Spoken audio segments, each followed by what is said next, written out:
Hey, yo, welcome to the stream, guys. Welcome to the stream. I'm a wit. Yo, what's good, dude? Welcome. Trying something new tonight. Trying something new tonight.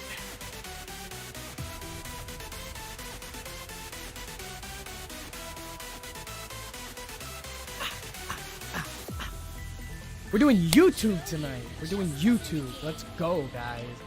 Let's go. I'm so excited.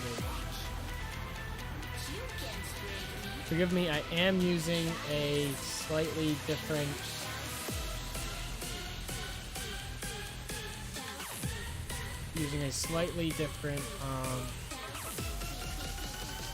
program using OBS. Kind of getting used to it. That's okay. Oh man, I can't wait to get into this. We're gonna get into this, man.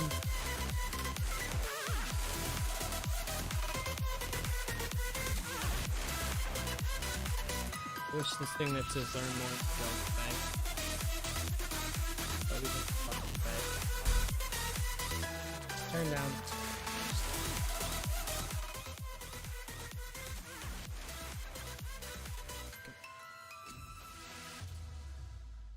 All right. The topic to some scary stories.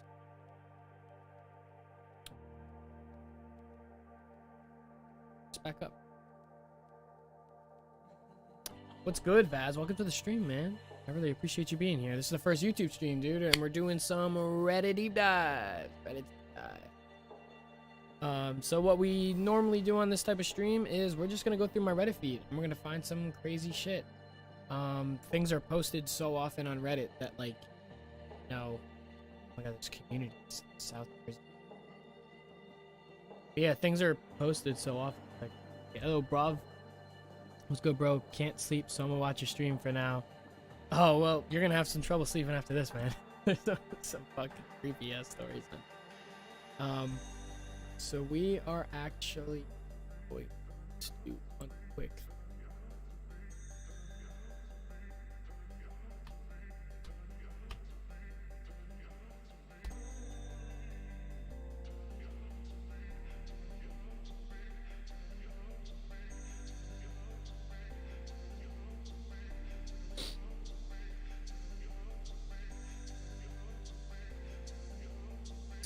I'm trying to pick a playlist that we can play.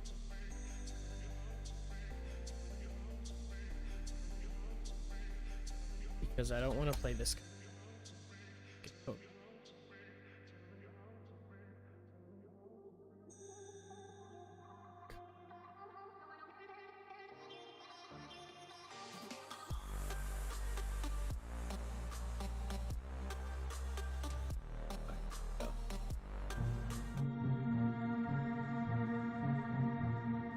We're gonna lower that just a bit.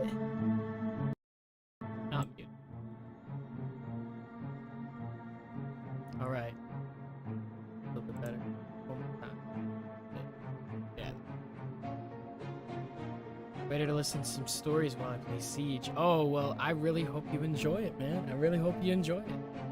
We are gonna get into this. Let me just check audio levels real quick. Bump this down a bit. Yeah, there we go. All right. So first one that pops up is r/scary stories posted by One Way Mirror 12 hours ago, called Strange Rules. It's got 175 upvotes, so we're gonna jump right into that, I think. Yeah, let's fucking do it. Let's do it.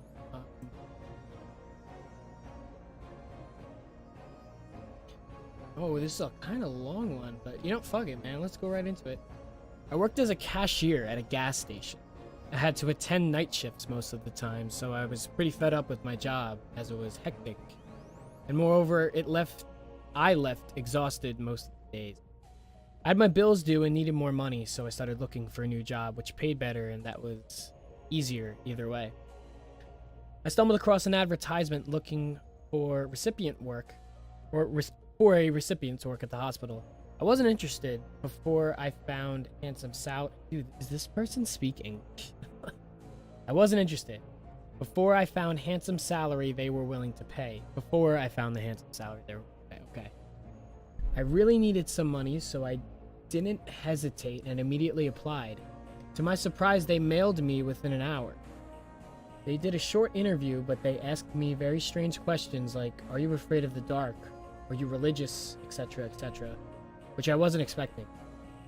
I answered them as best I could. I don't mind the oddity of questions as I was hired on the spot. I didn't mind the oddity of questions as I was hired on the spot. I was a bit relieved and happy as I no longer needed to worry about money. They told me to meet at the listed location the same day. It was a bit earlier, I thought to myself, but I shrugged it off. I met the person who interviewed me. He told me what I have to do. I was placed at the reception counter at the ground floor. He took me to my cabin, which was within the reception counter. Before leaving, he told me that everyone would be leaving before 10 p.m. and that only I would be all alone here. Honestly, I had an experience with the night shifts before, so I wasn't afraid of being alone. He chuckled and turned his back and left. I sat on the chair and started working. Before I could find the switch to turn on the computer, I saw a notice which said, follow the rules properly. I read the rules, which were as follows. Okay, here we go. Here are the rules. Welcome as our new employee. First things first, read rules thoroughly and then go through the documents on which you want to work. By 10:30 p.m., your cabin lights would start flickering, but don't mind. It would last for 20 minutes. Restart computer after 20 minutes and continue work. At 11 p.m. sharp, you would hear strange noises that of someone walking on the roof. The sounds may increase in intensity. Again, ignore them, despite knowing that you're all alone. This will continue for about an hour. You'd be fine after that. This is important. At 12 a.m. sharp, stop whatever you're doing. Turn off your light, computer, or... Dude, the knocking in this song just scared the shit out of me. At 12 a.m. sharp, stop whatever you're doing. Turn off your light, computer, or any other electronic device around immediately and lean flat on the floor against your stomach. You'll hear the lift start on its own, which I'm guessing is the elevator, and someone walking straight to your cabin. They would enter, but don't panic, nor try to look at them at any circumstances. They would try to roam around and even sniff.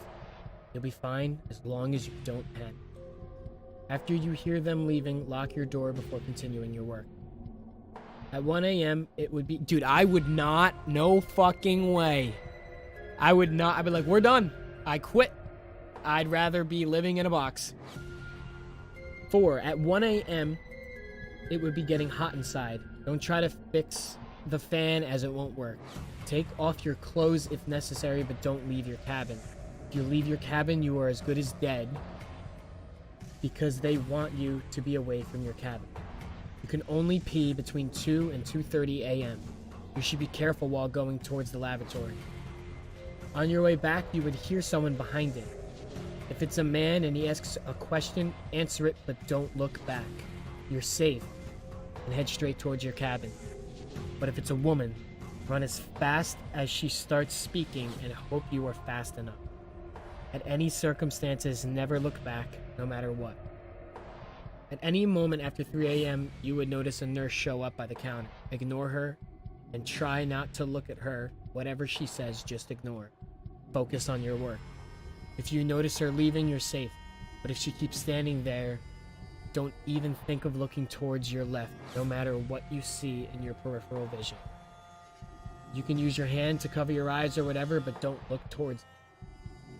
At 4 a.m. sharp, it will be gone. And now you're safe and continue your work peacefully. But three things you should never do or you're as good as dead. 1.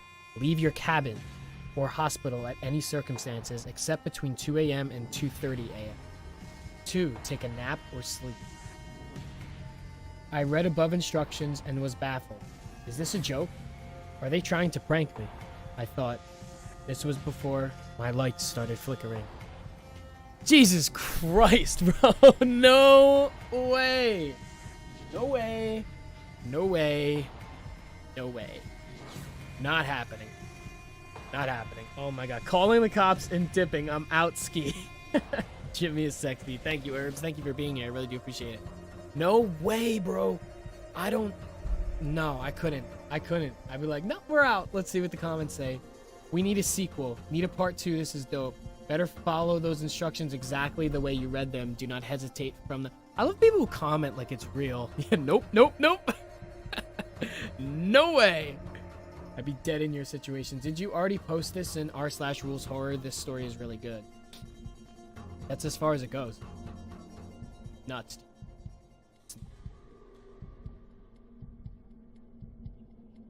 Butterfly effect. How German engineering saved me from being murdered. This is an how long?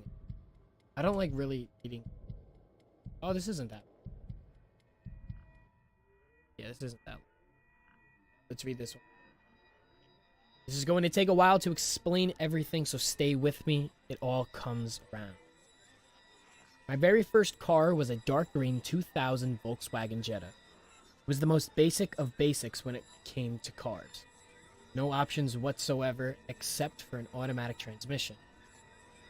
It was $300, slow, dumpy, no right headlight, drove straight with the steering wheel practically sideways, let out a cloud of white smoke when started.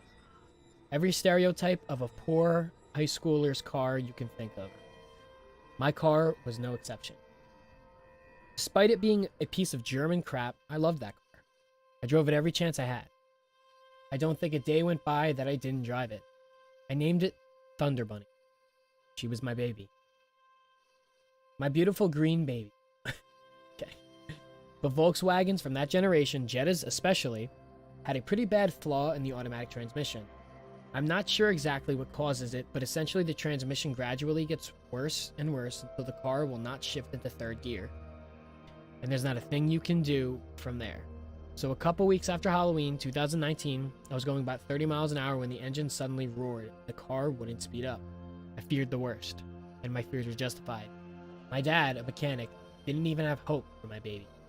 She was gone already, and so much to my dismay, we started looking for a new car. It only took about a month for us to find her. A dark green 1999 Volkswagen Jetta, exactly like my old car, but absolutely everything. She was faster, had heated leather seats, auto windows, auto sunroof, everything. All except for an automatic transmission. I knew how to drive manual, so it was perfect. I had a new baby. From the crackhead neighbor girl to Scarlett Johansson. That doesn't make any sense. All right. Oh, okay. He's comparing it from the crackhead neighbor to Scarlett Johansson, at least in my eyes. I love that car even harder.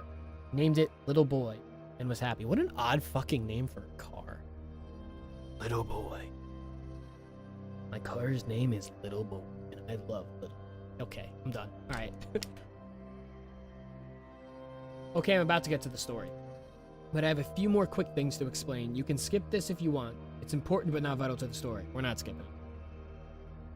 First is, for people that might not know, when you have a manual car, you cannot leave it in gear and take your foot off the clutch.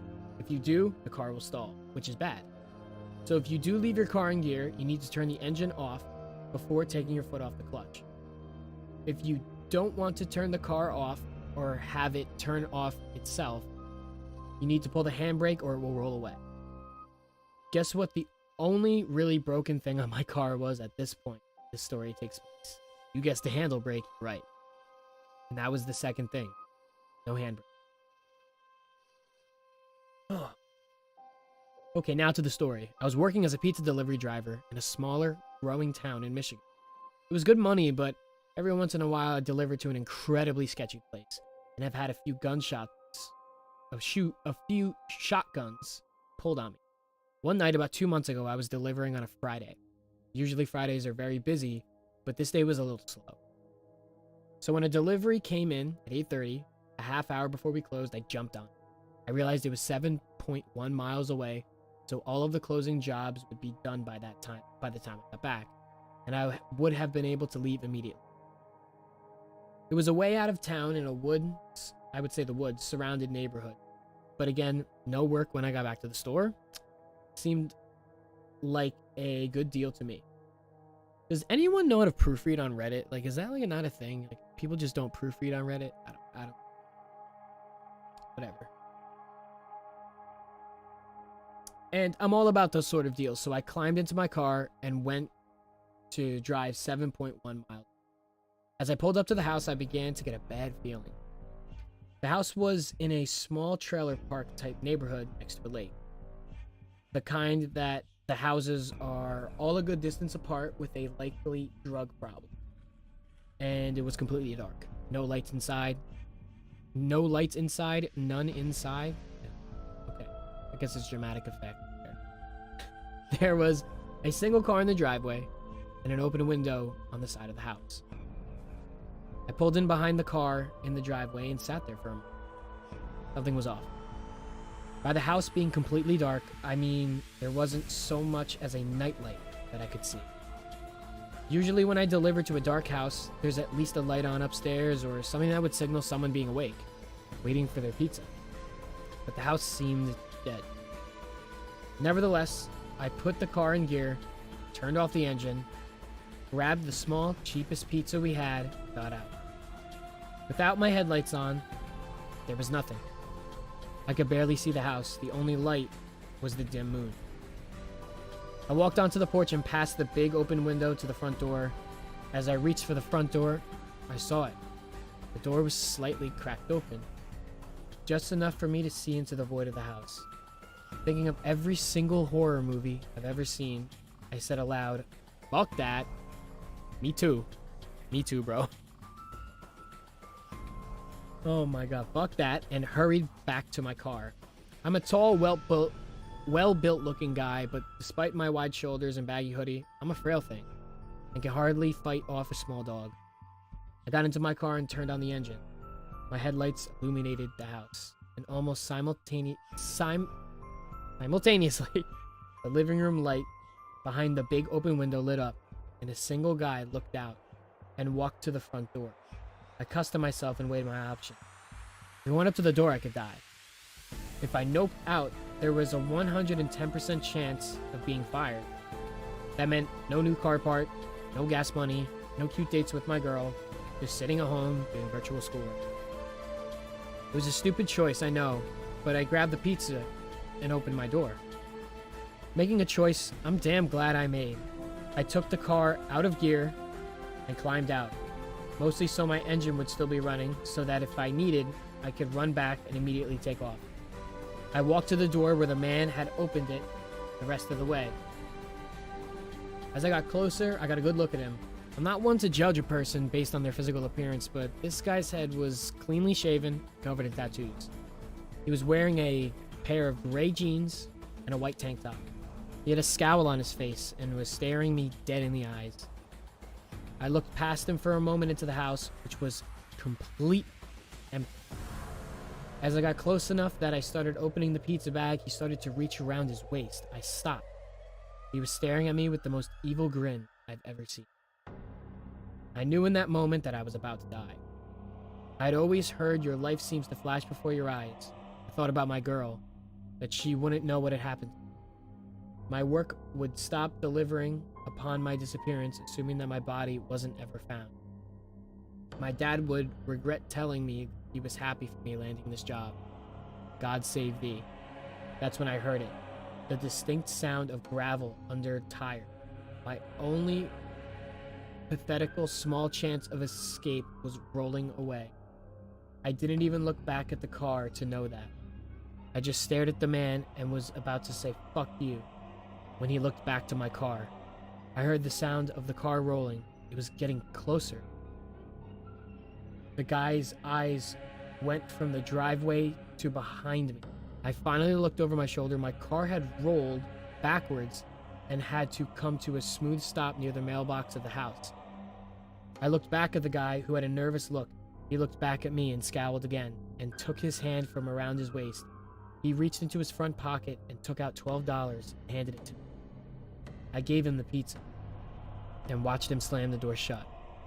I ran back to my car and practically tore the door off trying to get in. I looked back at the house and the man was standing in front of the window, staring at me. You better believe I nearly spun the tires on my way out of there. I kept glancing at my mirrors until I started driving up the street. It was easily the scariest moment I've ever had. As soon as I got back to the store, I told my boss about it, and she called. We never heard anything on it. I assume they went to the house and only found a small cheese pizza.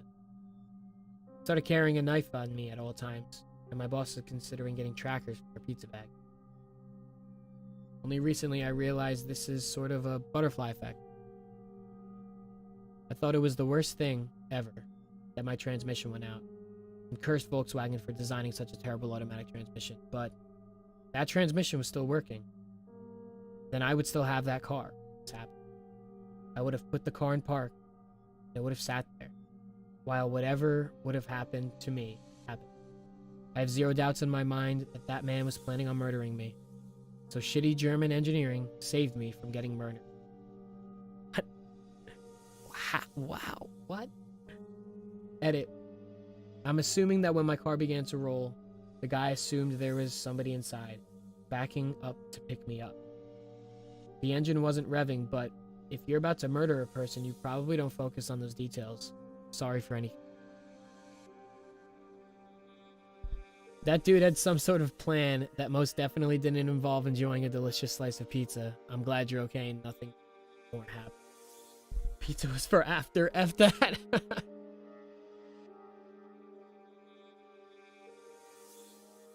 Oh my god. Is the perspective in the US that German engineering is poor? LOL, I am British, and it's pretty much accepted that Germans have their shit together and are known for their precise engineering. No, German engineering is held in a rather high regard here too. It's just that that make and model for the auto transmission is pretty much universally plagued out. Dude, so like that dude's car, like, saved him from being murdered because that dude thought that somebody was in the seat. That's wild. Am I the only one who thinks Rebecca Jones is hot as fuck? I mean, I guess she's hot.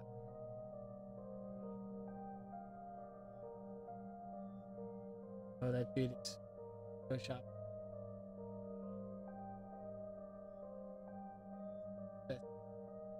Chicago Moth. I've heard of Mothman. I know about the whole, like, myth behind it. You know, I know that, you know, similar to Big, but before we get to that,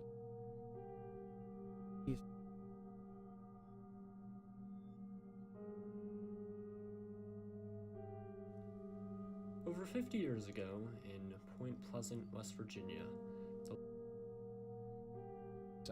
if it was better quality, I'd watch it, comment on it,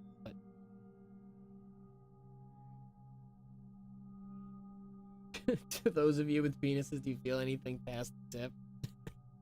No. None of us do. None of us do.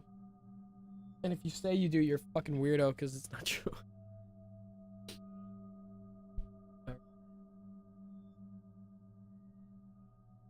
On r/the truth is here. This guy says, I saw me and my cat's past lives together. Shit. I didn't like that. Sure. Let's take a gander. Let's take a gander at this one.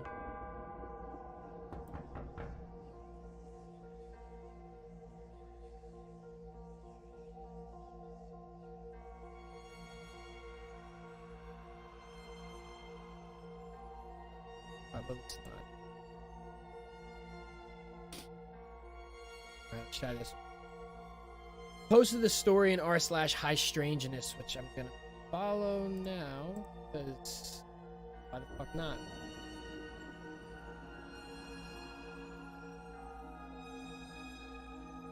Oh, I'm already seeing one I want to watch. Yo! That's pretty sick. If that's not fake, that's a UFO. That's not fake, that's definitely sure.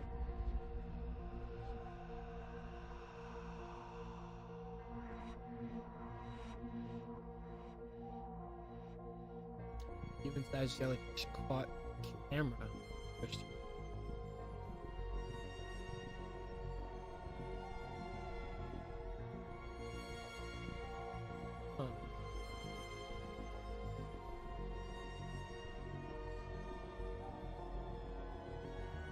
This guy says he's been ridiculed.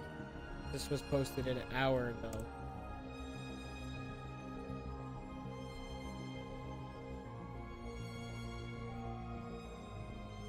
Ohio, chased by dogman. North American dogman. On March 10th, 2005. Okay, this took a lot of courage because I've been ridiculed so much. What happened to me? My grandfather owned a cabin. I'm not disclosing the location of it due to the fact that I don't want anything to happen to anyone. Anyway, my grandfather's cabin was his way of getting the family together for the holiday, so he could have a nice Sunday dinner with all of us. One day, all of a sudden, that all stopped abruptly. He wouldn't allow anyone but himself to visit the cabin we all looked forward to going to and cherished. For years, I would ask him why he was doing that. He never told me why. But when he passed, he left the place to me. I inherited the cabin of my childhood and was ecstatic about that.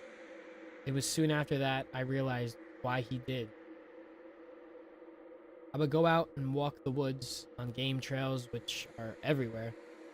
I know these woods like I know my own home, so I never had any reason to fear them.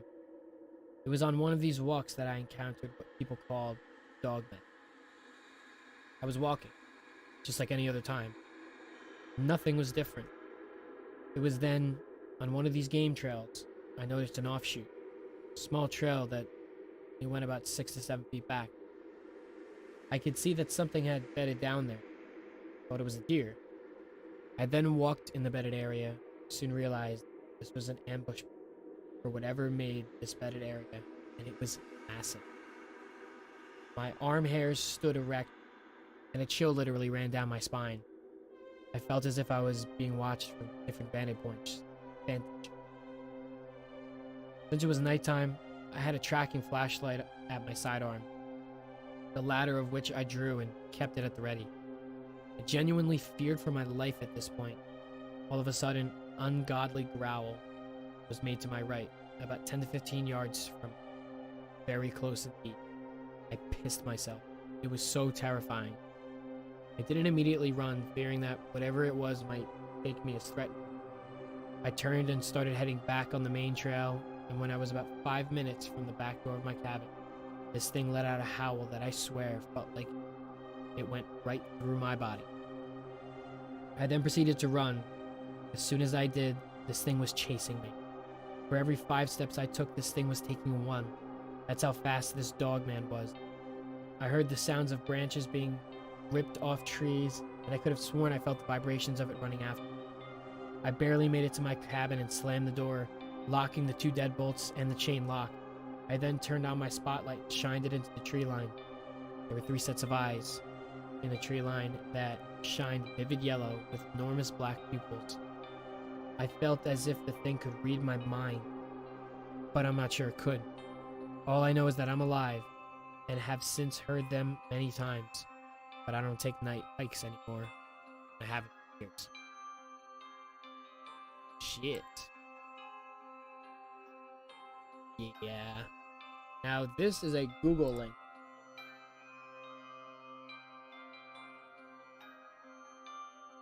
Oh my god, these are sightings of the dog.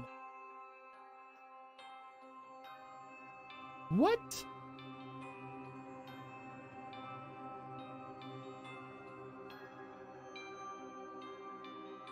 Michigan, Wisconsin, Minnesota. Any in Jersey?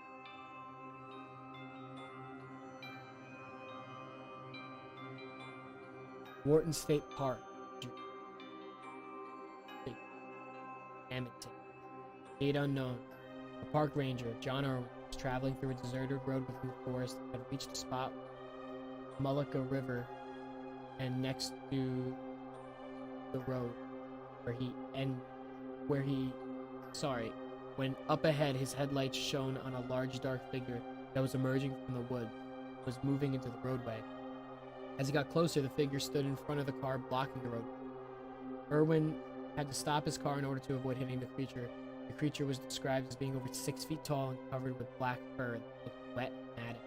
It appeared to not have any forelegs, but had a pair of huge, powerful hind legs. The creature glanced through the windshield of the car, revealing two piercing red eyes. Stood a few minutes, then turned and continued across the road, walking upright like a human in a peculiar robot-like fashion. That's in Jersey, dude. That's in fucking Jersey. There's sightings in New York, Broome County, Cuyahoga County, the Bucks County. Holy shit, the dogmen are nuts. That's just crazy. But when you get out, oh my god. Up at Canada, Anchorage, Alaska.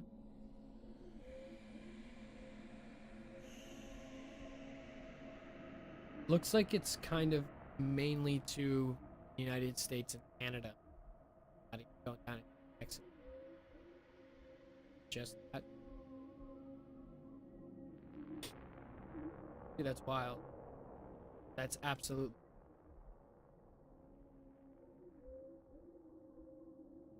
So many.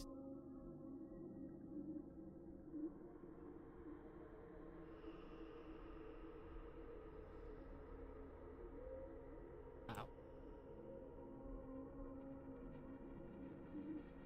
I'm gonna upvote it. Let's see. Anyone else?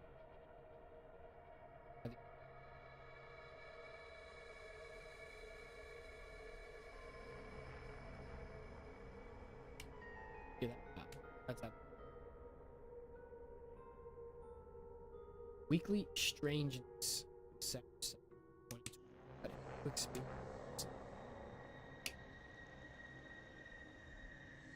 Just chilling at my home desk, playing a mobile game, just relaxing. I hate that term. I don't want to use it. It was short, filled me with dread and fear, which was odd. Because all I saw was a shipping hub. No idea where. There was a concrete building to my right and shipping docks. Some trucks. Buses parked to my left. The area was a sea of concrete. No reason it should have been so terrifying. It took me over an hour to let it go. I didn't fall asleep. I don't drink or do drugs ever. Anyway, you asked for odd experience, and I thought I should include this. Also, I thought I should mention it seemed to have warmer weather where I live. It seemed maybe 60s. No reason why that seems. Just one. And so.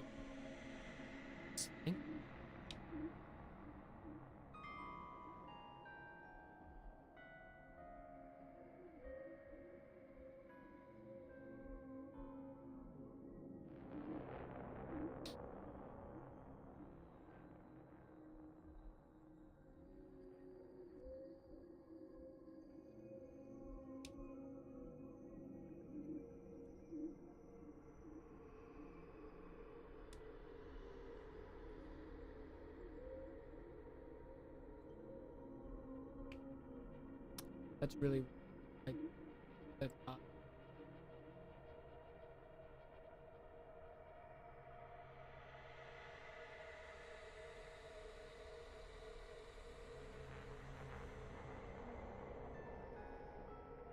Kentucky Dogman. Dude, another counter with Dogman? Is that like a pop going on right now?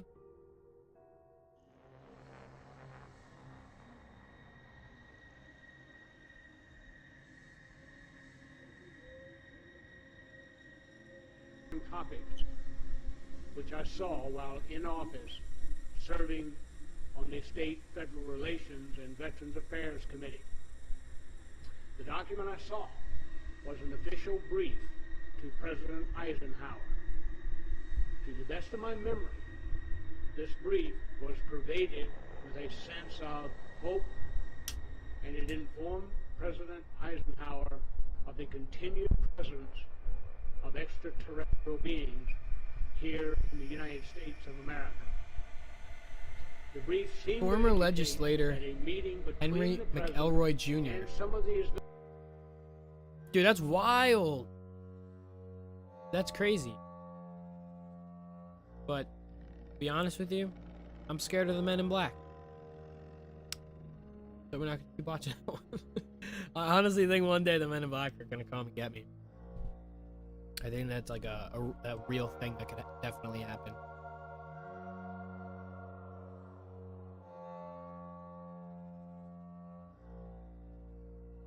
Whoa, it's a UFO. Pentagon. U.S. military pilot took a photo of a silver UFO hovering above the ocean. This is misleading, apparently.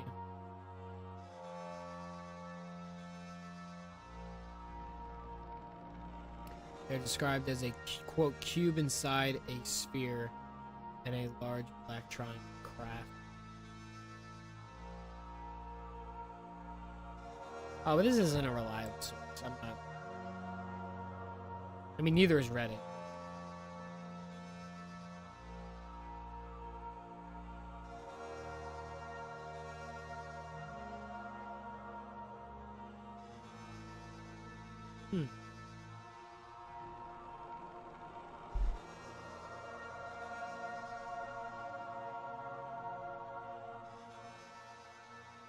Let's go back.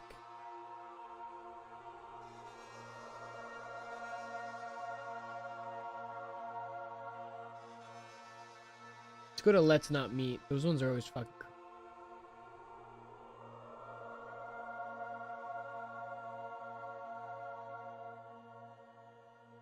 Tinder cop weirdo. Oh, I love me a good Tinder story. Love me a good Tinder story. Alright. A few years ago. Oh, sorry, I should start with the title. Obviously, Tinder cop weirdo. Posted by the Stormin Mormon. The Stormin Mormon. Stormin Mormon. A few years ago, I was on a dating site where I matched with a police officer. Thought his dog was cute and figured this was my opportunity to finally pet a canine police dog. I was quickly disinterested after listening to him complain about his recent divorce. I don't recall details, but I remember it was very apparent that he was the problematic person in that relationship. I was also really grossed out by how he fetished me for my big sloppers, tattoos, and colorful hair. I was very upfront and told him I wasn't interested and that he was setting off some red flags for me.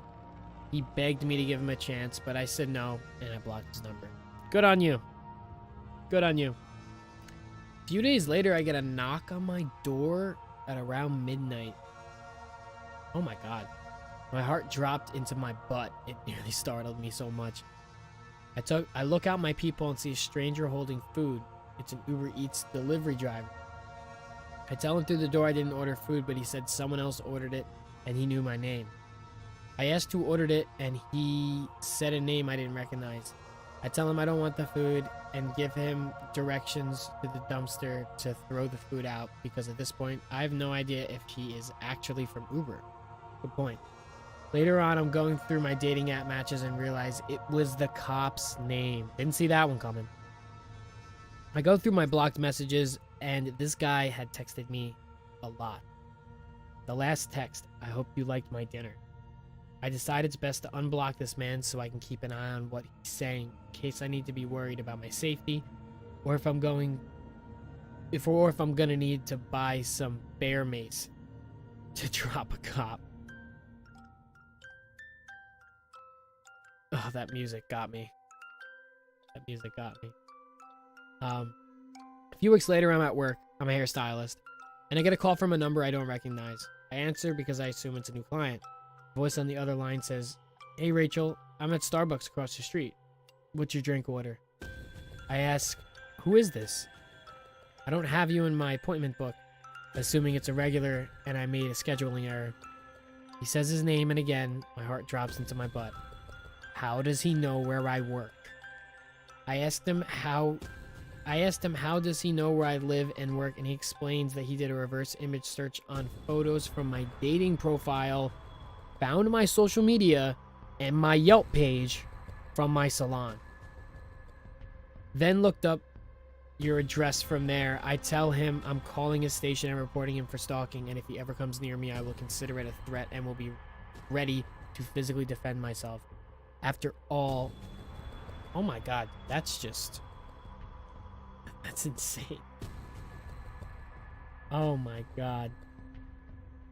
After all, LOL, after all that, he still begs me to give him a chance. I hang up, call the police station he works for, a very small town, and complain. They won't even let me email screenshots of my creepy text. I could tell nothing would be done. The lady literally said, "Oh, I'm sorry. He's going through a lot right now." Literally treat it like he's the victim. That's ridiculous. This country needs a better system for fucking punishing cops for their disgusting behavior. I do think there's some great cops. My uncle's a great cop. But some cops are fucking disgusting. He mostly left me alone after, but I was so scared living alone for the first time in my life.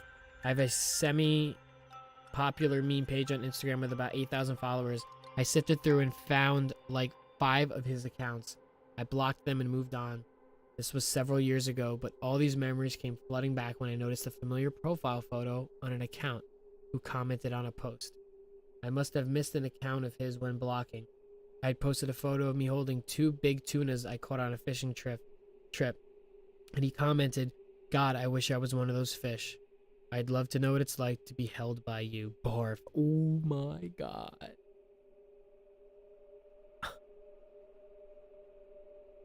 That is so tough.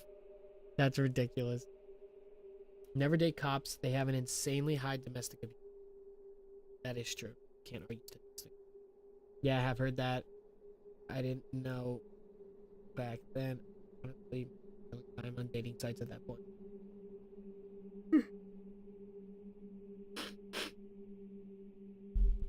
Yeah, they're talking about how you can be a good fit in r/creepy dating story. Who would a creep turn? What are sloppers?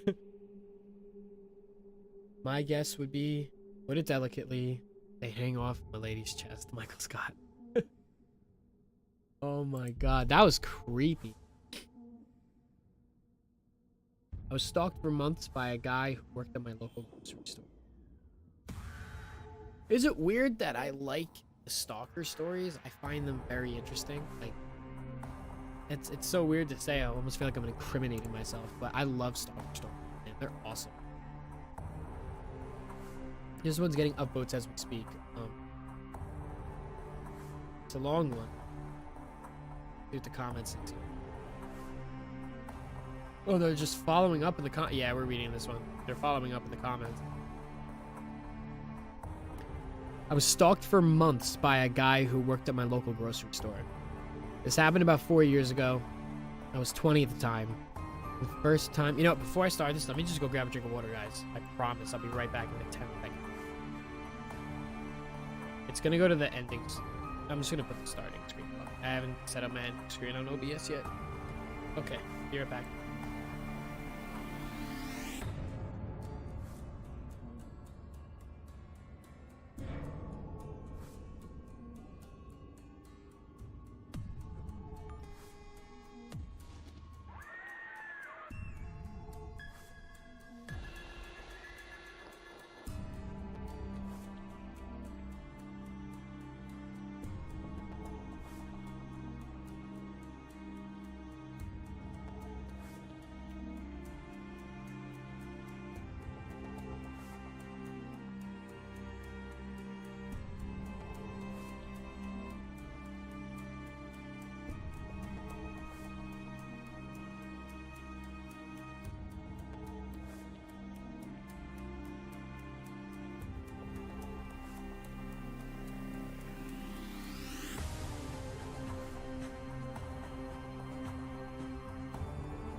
That shit is just creepy.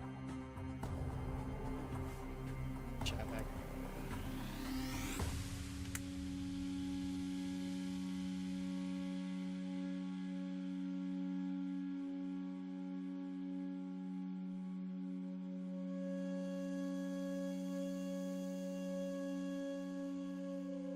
Okay. Right.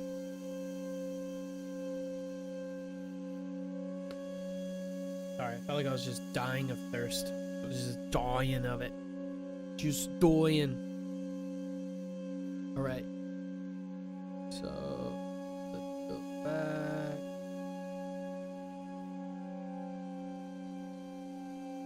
Yeah. Okay. It's happened about 4 years ago. My audio's on. Yeah, okay. Happened about 4 years ago. I was 20 at the time. First time I met the guy who would become my grocery store doctor. He was standing outside the store collecting money for the Salvation Army. Christmas time donations. I'm a fairly friendly person, so I like to say hi to people as they say hi to people who work at places I frequent to be nice. This guy was a kid around my age, very tall, with a mild resemblance to Lurch from the Addams Family. Dark circles under his eyes, short black hair, kind of a vacant look. I chatted with him for maybe 2 minutes, just idle chit-chat about the weather and whatnot. Nothing particularly memorable or interesting. And then waved goodbye, and I went home. Little did I know that that single moment would be the start of something that would have me genuinely afraid. Holy shit. Okay, cool. Go back. I don't know why it keeps going to called. Keep switching to a different chat, which is kind of getting annoying. Yeah, I'm just gonna go right back to it. Okay, yeah, we're fine now. So these kind of stories on the Let's Not Meet, they creep me out because I always get nervous that, like, you know, one of these days I'm gonna meet somebody that I would want to post on, like, the Let's Not Meet, you know, subreddit. And I guess technically I have, like, once when I was a kid. It's actually kind of fucked up if you ask my brother. Me, my brother, and my 2 sisters were almost abducted, which is wild. It was crazy.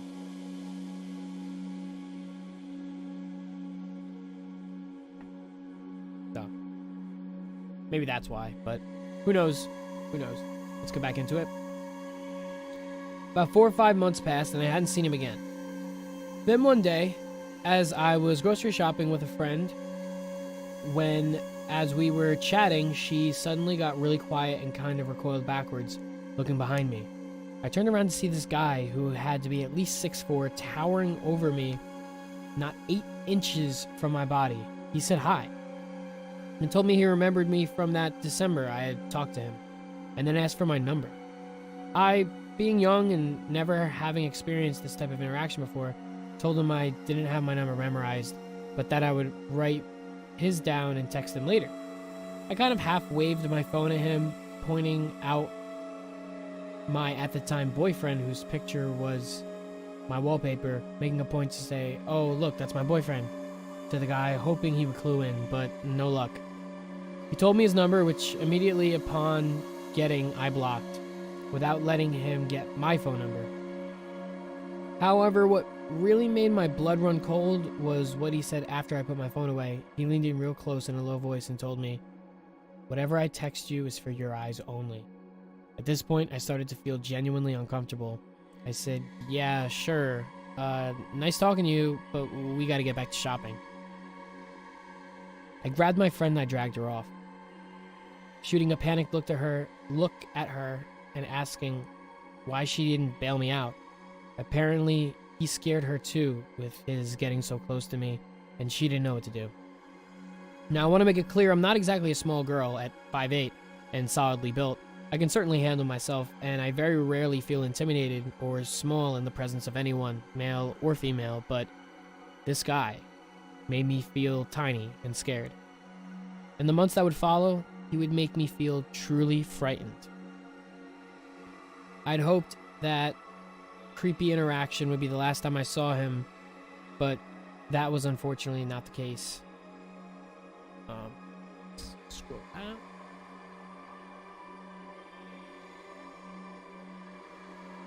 After that initial meeting with him saying that creepy thing about his text being for my eyes only, it seemed like I would run into him every single time that I got to the store. No matter what checkout lane I was in, he always seemed to appear at the end of it when I was finished shopping. And every time I was in the store, I would notice him out of the corner of my eye watching me, no matter what area I was in. One time I even caught him following me out to my car. At that point I got scared and decided to say something to the manager. After letting the managers know what was going on, they assured me that they would tell him not to talk to me. After that, he wouldn't speak to me, but I would continue to see him following me around the store at a distance every time that I went up there. It got so bad, and I felt so frightened that I started to be afraid to go to the store at all. But I am one of those stubborn people who refuses to be intimidated by someone to the point where I'll stop doing something. I'd hoped that maybe it was a coincidence that he was following me. After all, it was a big store, and maybe he just had things to do and just so happened to be in the areas I was shopping in. So I started to pay close attention to my surroundings.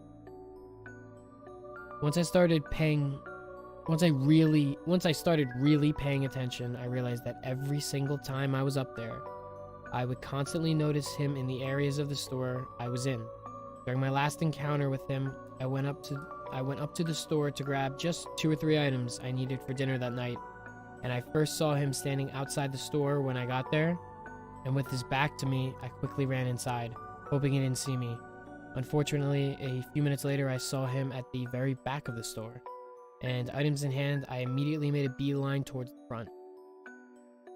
As soon as I got near the checkout, I ducked behind one of the shelf displays and watched carefully at the front of the store to see if CC would appear. And he did. I watched as he looked up and down the checkout, and when he didn't see me there, I saw him step outside. At this point, I quickly ran into the nearest open cashier, rang up my items, and stuck my head out the door to look for him. I didn't see him there immediately, so I started trying to make my way back to where I was parked. I'd parked a ways away near the side of the store where a bunch of other small stores and restaurants were lined up, and as I was walking towards my car, I realized I saw him standing by the entrance that I had first entered the store through, and ducked behind a pillar immediately, hoping he didn't see me. I watched carefully from behind the pillar, and as he scanned the parking lot, he obviously couldn't find me. After a minute or two, he started to walk out towards the direction of the parking lot in front of the store, and so I took that opportunity to make a run for it to my car as soon as he was far enough away that I felt safe. As soon as I got into my car, I locked the doors, and to my horror, when I looked up, he was standing there about 15 feet from my car with a shopping cart in front of him. I knew he followed me. He knew I knew. I fully believed that he had chased after me, and when I made it to my car, he grabbed the nearest shopping cart to make it look like he was collecting them in the parking lot. I remember just feeling absolutely terrified at that moment. I went home and immediately told my grandfather what had happened. I began crying and shaking, and my grandfather told me to get in the car. We were going to settle this. He and I drove up to the store in his car, and he walked me into the store and demanded we spoke with the managers immediately. Both of them. Both of them! When the managers arrived at customer service, he asked me to tell them what had been happening and demanded that they ensure he left me alone or that he would involve the police. The managers swore up and down that they would take care of it. As far as I know, he wasn't fired immediately because my friend who first encountered him with me when this whole thing had began,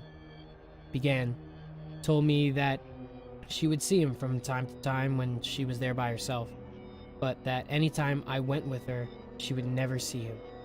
I fully believe he knew whenever I was there, only this time, instead of stalking me, he avoided me. Eventually, everyone who knew the situation stopped seeing him there, so I think he may have gotten fired or moved on from that store. Either way, I haven't had any issues since, but I have never in my life felt so afraid of another human being as I did that day, seeing him make eye contact with me in the parking lot.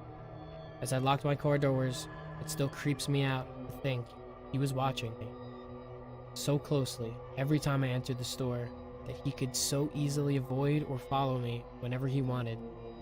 So to the guy who stalked me every time I went grocery shopping for 4 months straight, let's never meet again. Oh man, dude. That's a lot. That one was a lot. That one was definitely a lot. All right, wow. Do another one.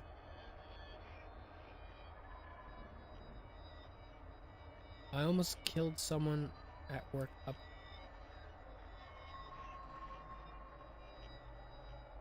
Definitely doing that. Wait, there was one I didn't join. Read.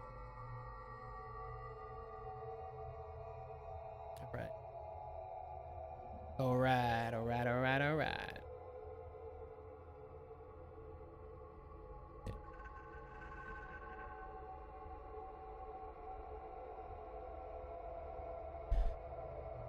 I almost killed someone at work, and there's an update to it, which is usually where things get crazy. I like the ones that continuously update. My encounters with John started last summer while I was at work. I work in an apartment complex with a few other ladies, so we regularly interact with hundreds of residents and even more strangers, especially during the summer when people are coming in to tour and sign leases. On Monday morning during the busy season, I usually come back in to a stack of pending applications. As the property manager, I have to review the results of each background check, as well as every applicant's proof of income to determine if they can be approved to live in the complex based on our requirements. Monday, May 6th, was just like any other. I reviewed the applications from over the weekend. Some were approved and some were not. I then called the applicants to let them know the status of their application.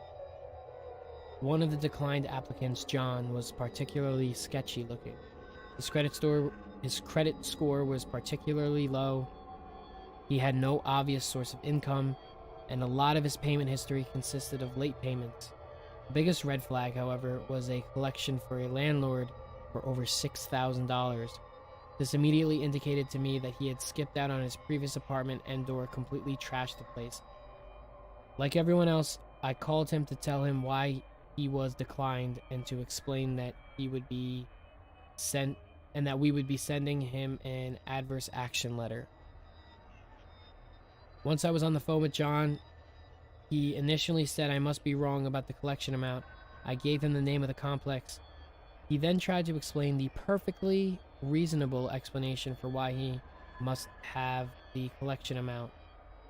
According to his story, he had been living with his girlfriend. They broke up partway through their lease and decided to both move out as a result. On the day they left, they went to their apartment complex leasing office and paid the remainder of the lease in cash to a woman they had supposedly never seen before. She must have stolen my money, he said. You can't hold this against me. Though I seriously doubt the validity of his story, I apologized and told him that I couldn't approve anyone that didn't meet our leasing requirements, then ended the call. Later that day, he called back and told one of my leasing agents, Brandy, that he'd contacted the collection agency and paid off the balance in full. Now you will approve me, right? She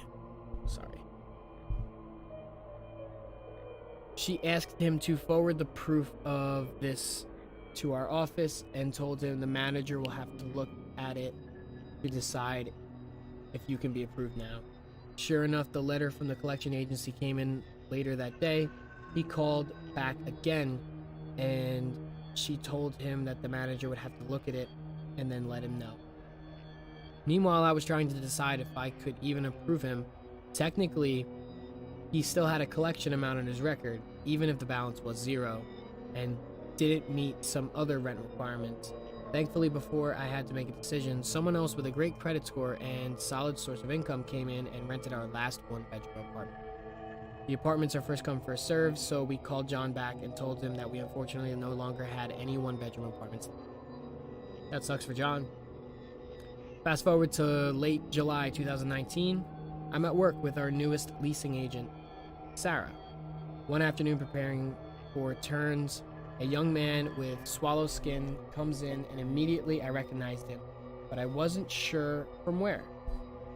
I was fairly certain he wasn't a resident.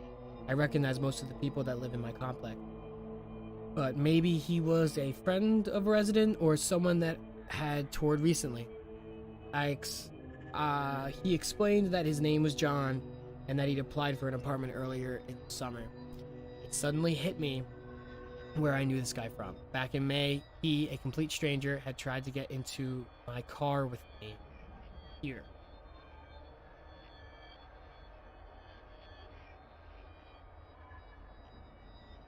A stranger tried to get in my car with me earlier today.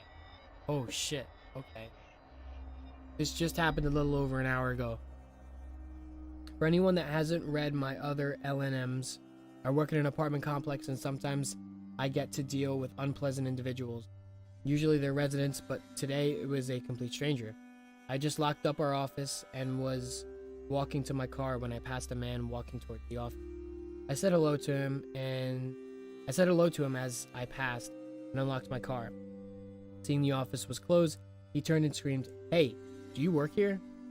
As he began to sprint full speed at me. My instinct was to run, and I put my car between us.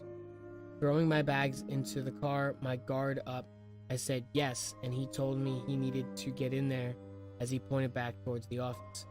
"I'm sorry, but we're closed for the day. You'll have to come back tomorrow when we're open." The man made a weird face like he was in pain, started to twist his shirt around. "I really need to get in there, like now. I need an apartment." Again, I told him he would need to come back another day. Can't. This is the only day I can be in town to get my apartment. "I'm sorry, but our office is closed and I have to get back to the bank before it closes to make this deposit." Even if I had stayed open late for him, it would take 24 hours to get the results of his background check. He wouldn't be able to sign a lease until Monday at the earliest anyway, and I was getting off vibes from him. I got into my car. He made that painted face again. "I'll come with you." He then proceeded to try and get into the front passenger seat. Thankfully, both doors on the passenger side of my car are damaged from an accident I was in years ago, and neither open anymore. Needless to say, I got the hell out of there. So weird guy that tried to get in my car. That's not me. Yeah. Alright, so I'm just gonna jump right back to the other one. At the time, I'd warned my coworkers of the event, even suggested there was a small chance he might come in over the weekend and to be careful, even though he told me he was only in town that one day. Immediately, I was uncomfortable. He looked super angry. He pointed to my desk and asked, "Where is the lady that normally sits there? Where is the manager?" My desk is just that, my desk. But on the weekends, when it's just Brandy working, she often sits at my desk because my computer is the only one with functioning speakers. Likewise, Brandy's much older, late 50s, and people very regularly assume she's the manager since she's so much older. "Oh, you must mean Brandy," I said, forcing myself to seem cheerful. "She's not working today." "When will she be in next? I have a bone to pick with that fucking bitch." "Oh shit, okay, alright." Of course I lied to him. "Oh, she's out sick. I have no idea when she'll be well enough to come back to work." "So she's at home then?" he asked. "Where does she live?" I laughed like he was joking and told him that I can't give out any of the employee's personal information. He then proceeded to fill us in, telling us that Brandy had screwed him out of an apartment by not letting him know fast enough. Paying off the collection amount meant he could rent an apartment. Clearly, Brandy was conspiring against it because she rented the apartment to someone else when she knew he needed that apartment. Now he was homeless because of her. She was clearly the worst manager in the entire world, and someone needed to teach her a lesson.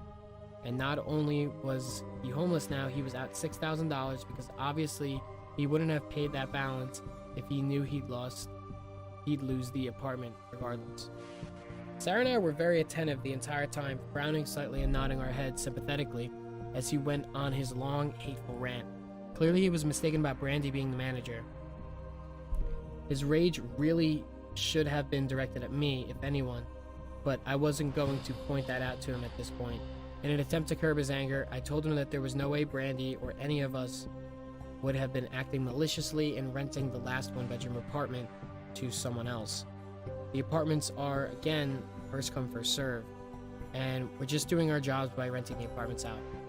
I then told him we still have a 2-bedroom apartment available for rent if he was interested in that unit. I had no intentions of renting any apartments to him at this point and was pretty certain he couldn't afford the 2-bedroom. It was twice as expensive as the 1-bedroom. But my hope was that it would calm him down enough for him to leave because I was showing an effort to accommodate him.